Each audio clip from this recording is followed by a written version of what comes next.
ಕಣ್ಣಲ್ಲಿ ಧಾರಾಕಾರವಾಗಿ ನೀರು ಅಳುತ್ತಾ ಬಂದ ನೀರಲ್ಲ ಅಪ್ಪ, ನೋವಿನಿಂದ ಬಂದ ನೀರಲ್ಲ. ಯಾರಾದ್ರೂ ನೀನು ಕಣ್ಣಿಗೆ ಕಲ್ಲು ಹೊಡೆದೇನು ಮಗನೇ?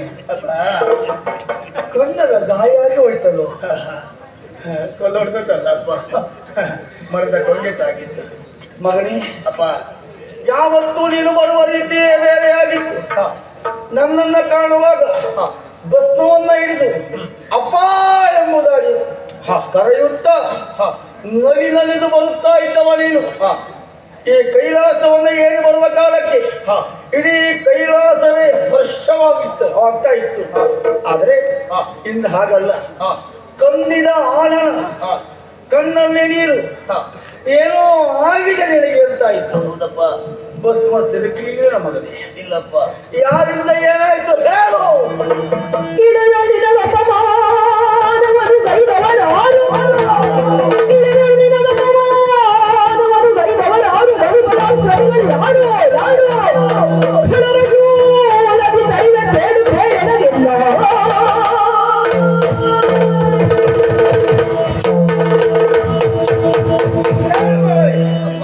ನನ್ನ ಮಗ ನೀನು ಯಾರಿಂದ ನಿನಗೆ ಅವಮಾನವಾಯಿತು?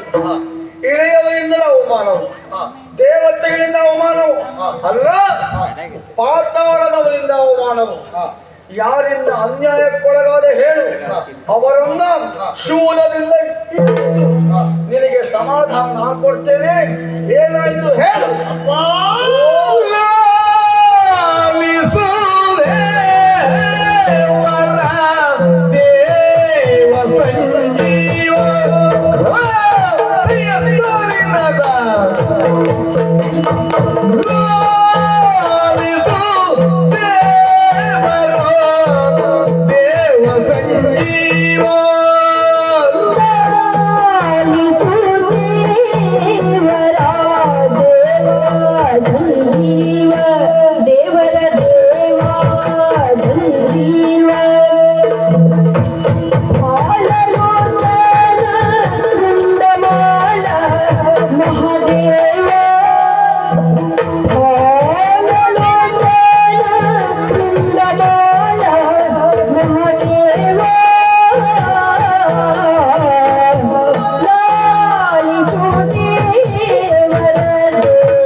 ಶರಣು ಶರಣು ಶರಣು ಹೇಳು ಮಗ. ಅಪ್ಪ, ಓ ಮಗು, ನಾನಾಡುವಂಥ ಮಾತನ್ನ ಪ್ರೀತಿಯಿಂದ ಲಾಲಿಸಬೇಕು, ಜೊತೆಯಲ್ಲಿ ಪಾಲಿಸಬೇಕು. ಲಾಲನೆ ಪಾಲನೆ ಉಂಟು ಮಗು, ಹೇಳು. ಆ ಕಾರಣಕ್ಕಾಗಿ ನಿಮ್ಮನ್ನೇ ಅರಸುತ್ತಾ ನಿಮ್ಮ ಸಾನ್ನಿಧ್ಯವನ್ನೇ ಸೇರಿದ್ದೇನೆ. ಮಗನ ಮಾತು ಎನ್ನುವ ಕಾರಣಕ್ಕಾಗಿ ಅಲಕ್ಷಿಸಬಾರದ ನನ್ನ ಮಾತನ್ನ ಲಾಲಿಸುವುದರ ಜೊತೆಯಲ್ಲಿ ನನ್ನನ್ನ ನೀವೇ ಪಾಲಿಸಬೇಕು ಎನ್ನುವುದಾಗಿ ಬೇಡಿಕೊಳ್ತಾ ಖಂಡಿತವಾಗಿ ಪಾಲಿಸ್ತೇನೆ. ದುಃಖಕ್ಕೆ ಕಾರಣವಾದರೂ ಏನು? ನಿಮ್ಮ ಅನುಜ್ಞೆಯಂತೆ ನಾನು ಏನು ಮಾಡಿದೆ ಗೊತ್ತಾ? ಎರಡೇಳು ಸ್ಮಶಾನ ಶೋಧಿಸಿದೆ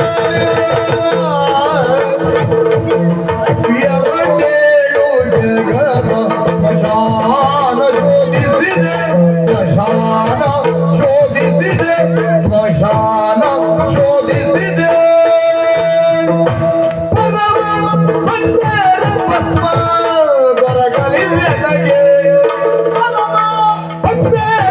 ಭಸ್ಮ ದೊರಕಲಿಲ್ಲ ನನಗೆ.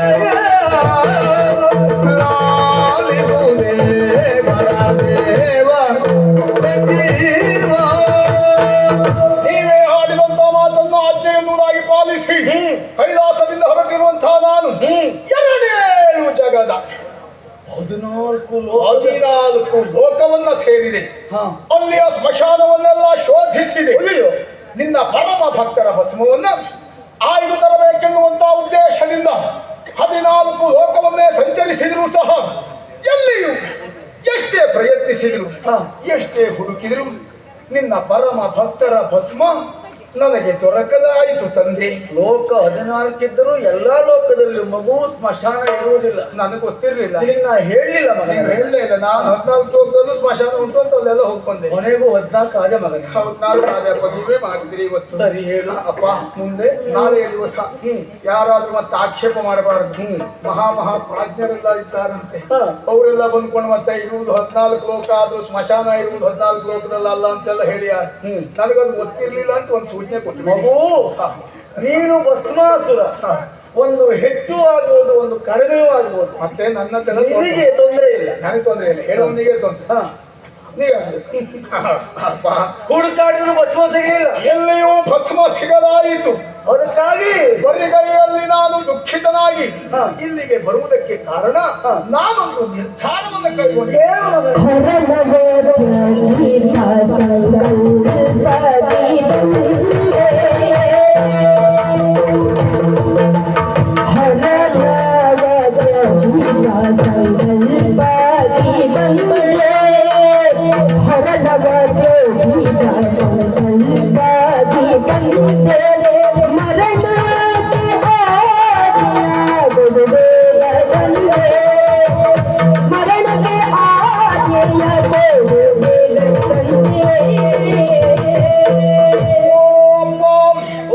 ತಂದೆಯ ಕಾರ್ಯವನ್ನು ಮಾಡಲಿಕ್ಕಾಗದೇ ಇದ್ದವ, ತಂದೆಯ ಮಾತನ್ನು ನಡೆಸುವುದಕ್ಕೆ ಅಸಾಧ್ಯನಾದಂತಹ ಮಗ ಇದ್ರೆಷ್ಟು, ಇರದೆ ಹೋದರೆ ಎಷ್ಟು.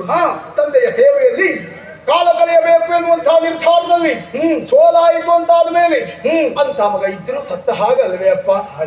ಆ ನಿರ್ಧಾರವನ್ನು ಕೈಗೊಂಡು ನಾನೊಂದು ಸಂಕಲ್ಪದಿಂದ ಇಲ್ಲಿಗೆ ಬಂದಿದ್ದೇನೆ. ನನ್ನ ಹರನವ ತ್ಯಜಿಸಬೇಕು ಅಂದ್ರೆ ನಾನು ಆತ್ಮಹತ್ಯೆ ಮಾಡಿಕೊಳ್ಳಬೇಕು ಅಂತ ಬಂದಿದ್ದೇನೆ.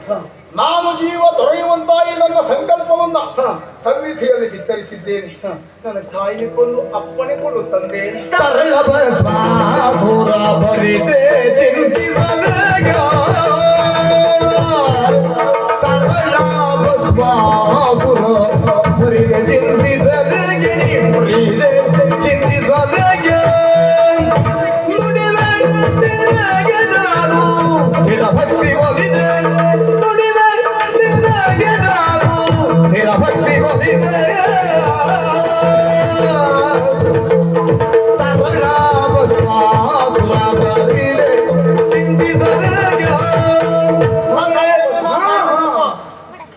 ಸಾಯುವಂತ ಕಠಿಣ ನಿರ್ಧಾರ ಮಾಡಬೇಡ ಮಗನೇ. ಕಾರಣ ಲೋಕದಲ್ಲಿ ಸಾಮಾನ್ಯರಿಗೆ ನೀನು ಮಗನಾಗಿದ್ದವಲ್ಲ, ನೀನು ಸಾಮಾನ್ಯ ವ್ಯಕ್ತಿಯೂ ಅಲ್ಲ. ಭಸ್ಮಾಸುರ ನೀನು, ಶಿವನ ಮಗ ನೀನು. ಲೋಕಕ್ಕೆ ಮಂಗಳ ಅನುಗ್ರಹಿಸುವಂತ ಈ ಶಿವನ ಮಗನಾಗಿ ನೀನು ಸಾಯಬೇಕಾದಿಲ್ಲ. ತರಳ ಭಸ್ಮಾಸುರ, ನಿನ್ನ ದೃಢವಾದ ಸಂಕಲ್ಪಕ್ಕೆ ನಾನು ಮೆಚ್ಚಿದೆ. ನಿನ್ನ ದೃಢವಾದ ಭಕ್ತಿಗೆ ನಾನು ಒಲಿದಿದ್ದೇನೆ.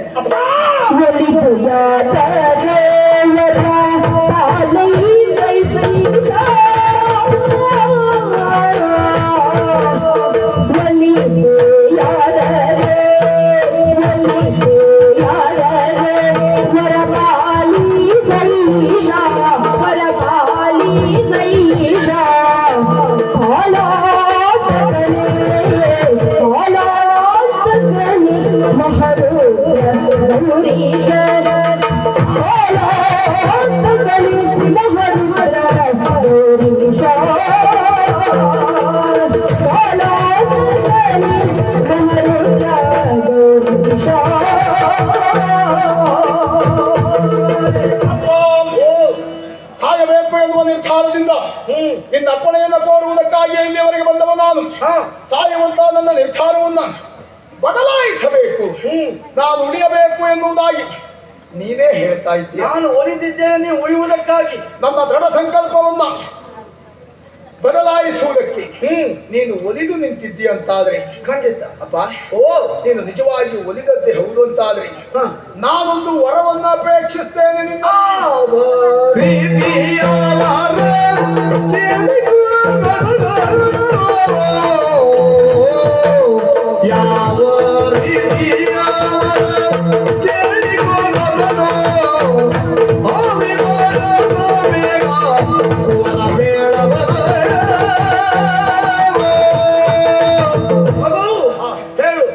ಯಾವ ರೀತಿಯ ವರ ಬೇಕು ಕೊಡ್ತೇನೆ.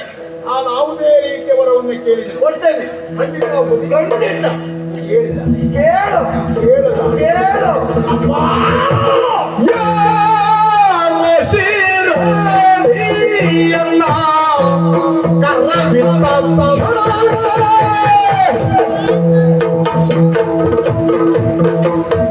ಯಾರ ಶಿರೋಡಿಯನ್ನ ಕರವಿತ್ತ ಕ್ಷಣಿ ಎಲ್ಲ ಕರವಿತ್ತ ಕ್ಷಣಿ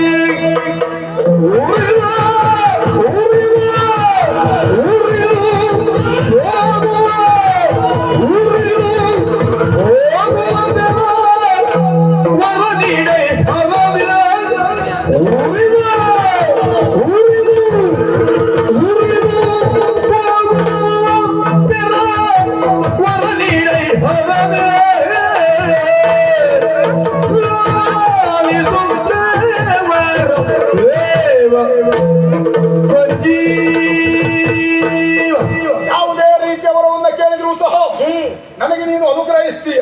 ಖಂಡಿತವಾಗಿ. ವರವನ್ನು ಕೇಳುವುದಕ್ಕೆ ಸ್ವಾತಂತ್ರ್ಯವನ್ನು ನನಗೆ ಕೊಟ್ಟಿದ್ದೀಯ.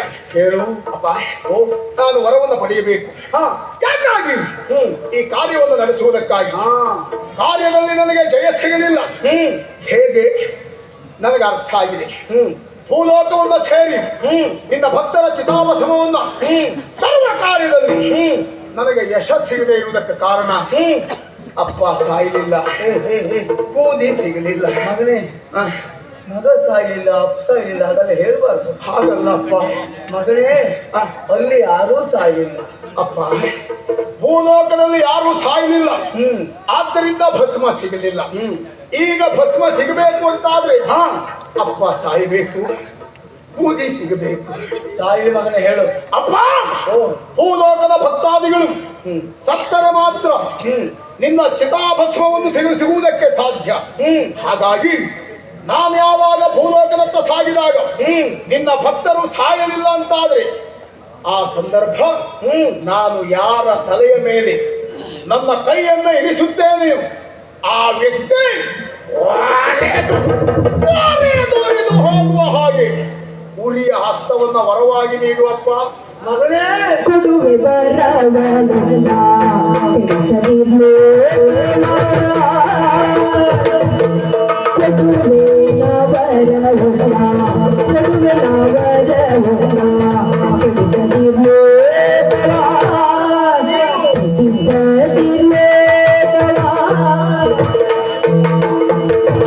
ಮುಡಿವೆ ನಮ್ಮ ಮಡಗಿದ ಬಳಿಕ ಕೊಡುವೆ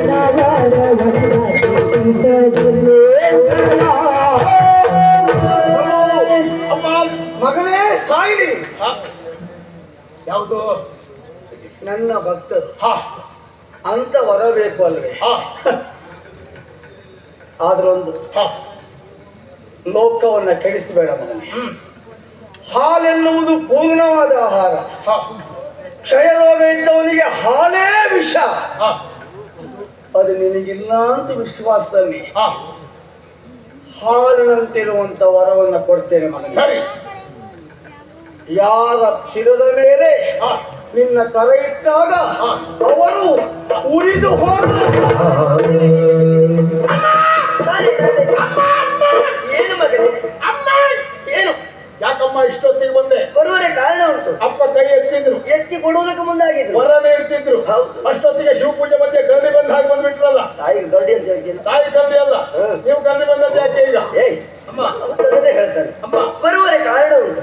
ಏನು ವರ ಪಡೆಯುವುದಕ್ಕೆ ಮುಂದಾದಿಯ? ವರ ಪಡೆಯುವುದಕ್ಕೆ ಅಪ್ಪ ಕೊಡುವುದಕ್ಕೆ ಸಿದ್ಧರಾಗಿದ್ದಾರೆ. ನೋಡುವುದಕ್ಕೆ ನೀನು ಹೀಗಿದ್ದಿ ಸ್ವಲ್ಪ ಬುದ್ಧಿ ಇಲ್ವೇನ ನಿಮಗೆ? ಏನಾಯ್ತು? ಒಂದು ವರ ಪಡಿಬೇಕು ಅಂತ ಆದ್ರೆ ಒಂದು ವಿಧಿ ವಿಧಾನ ಅಂತ ಇಲ್ವಾ? ಅಪ್ಪ ಹೇಳಿಲ್ವಲ್ಲ. ಈಗ ನಾನು ಹೇಳ್ತೀನಿ ಅಮ್ಮ ಏನಮ್ಮ ಹೇಳ್ಬೇಕಾದದ್ದು ನನ್ನ ಕ್ರಮ. ನೀನು ವರವನ್ನ ಪಡಿಬೇಕು ಅಂತ ಆದ್ರೆ ಹೀಗೆ ಪಡೆಯುವುದಲ್ಲ, ಮತ್ತೆ ದೇಹ ಶುದ್ಧಿ ಎನ್ನುವುದು ಬೇಕು. ದೇಹ ಶುದ್ಧಿ ಅಂದ್ರೆ ಇಲ್ಲಿಯೇ ಕೈಲಾಸದಲ್ಲಿ, ಕೈಲಾಸ ಮೂಲದಲ್ಲಿ ಗಂಗೆ, ಯಾವ ಗಂಗೆ? ಕೈಲಾಸ ಗಂಗೆ.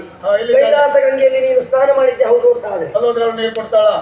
ಗಂಗೆ ಅಂತ ಹೇಳಿದ್ರೆ ನೀರು ಪೂಜೆ. ಗಂಗೆ ಅಂದ್ರೆ ನೀರು. ಹೌದು, ಹರಿತಾ ಇದ್ದಾಳೆ. ಹೌದು, ಅಲ್ಲಿ ಹೋಗಿ ಹೌದು, ಸ್ನಾನ ಮಾಡ್ಬೇಕು. ಸ್ನಾನ ಅಂದ್ರೆ ನೀರಿನಲ್ಲಿ ಮುಳುಗುವುದು, ಮೇಲೆ ಹೇಳುವುದು. ಹೌದು, ಅಲ್ಲಿ ಸ್ನಾನ ಆಯ್ತು.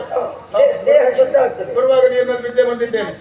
ಹಾಗಲ್ಲ, ಎಲ್ಲೆಲ್ಲೋ ನೀರು ಬಿಟ್ರೆ ಆಗುದಿಲ್ವಾ? ಕೈಲಾಸ ಗಂಗೆ ಕೈಲಾಸ ತೀರ್ಥದಲ್ಲಿ ಸ್ನಾನ ಮಾಡಬೇಕು ನೀನು. ಪರಿಶುದ್ಧವಾದದ್ದು. ಹೌದೌದು. ಅಲ್ಲಿ ಸ್ನಾನ ಮಾಡಿದೆ. ಅಲ್ಲಿ ಸ್ನಾನ ಮಾಡಿದ್ರೆ ನೀನು ಶುದ್ಧ ಆಡಿಸಿ. ಅದಾದ್ಮೇಲೆ ಶಂಕರನನ್ನೇ ಧ್ಯಾನಿಸುತ್ತಾ ಇಲ್ಲಿಗೆ ಬಾ. ಇಲ್ಲಿ ಬಂದ್ರೆ ಅಪ್ಪ ಒಬ್ಬರಿಗೆ ಏನು ಕೊಡು, ಅಪ್ಪ ಅಮ್ಮ ಇಬ್ಬರು ಜೊತೆಯಾಗಿ ವರ ಕೊಡ್ತೇವೆ. ಮಹತ್ವ ಹೆಚ್ಚಿರುತ್ತದೆ. ಒಬ್ಬರೇ ಕೊಟ್ಟರೆ ಪೂರ್ಣ ಆಗುವುದು, ಹಾ. ಇಬ್ರು ಸೇರಿ ಕೊಟ್ಟರೆ ಅಲ್ಲ, ನಮ್ಮವ್ರು ಕೊಟ್ಟರೆ ಪೂರ್ಣ. ಬೇಗ ವರ ಸಿಗಬೇಕು ಅಂತಾದ್ರೆ ಬೇಗ ಶುದ್ಧ ಆಗುವ. ಅಮ್ಮ ಬೇಗ ಹೋಗು. ನಾನು ಬೇಗ ಹೋಗಿ ನಿಧಾನ ಬಾ. ಇಲ್ಲ ಬೇಗ ಬರ್ತೇನೆ. ಅಲ್ಲಲ್ಲ, ನೀವು ಮತ್ತೆ ಅಪರೂಪ ಅಪ್ಪ ಸಿಕ್ಕಿದ್ದಾರೆ ಅಂತ ಬಹಳ ಮಾತಾಡಬೇಡಿ, ಬೇಗ ಮುಗಿಸಿ. ಅಪರೂಪ ಸಿಗ್ಲಿಲ್ವೋ? ನಾವು ಹೊಟ್ಟೆಗೆ ಇರ್ಬೋದು. ಅರ್ಧನಾರೀಶ್ವರ, ಅರ್ಧ ನಾರೀಶ್ವರ ಗೊತ್ತಿದ್ರಲ್ಲ ನೀವು. ನಿಮ್ಗೆ ಹಾಗೆ ಯೋಚನೆ ಆದ್ರೆ ಅವನಿಗೆ ಹಾಗೆಲ್ಲ